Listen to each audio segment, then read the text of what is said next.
சில நேரம் சமைக்கிறப்ப வந்து கரெக்ட்டா பார்த்து சமைக்கணும், கரெக்ட்டா சூப்பரா வரணும் அப்படிங்கிற மாரி பிளான் பண்ணி மெஷர்மென்ட் கூட எடுத்து வச்சு செய்வோம். அப்பலாம் ஒழுங்கா வராது. ஆனா அவசர அவசரமா எப்ப செய்றோமோ, எதையுமே டக்குன்னு வந்து கரெக்ட்டா உப்பு, காரம் கூட பார்க்காம செய்றோமோ, அதுதான் வந்து செம்ம டேஸ்ட்டா வரும்.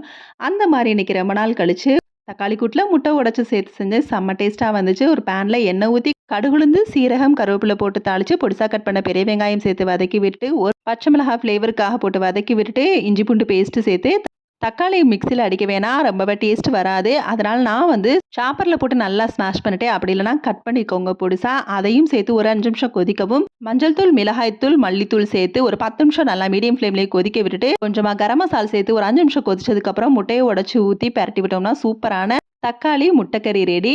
கடைசியா மல்லி இலையும் தூவி இறக்கிரலாம்.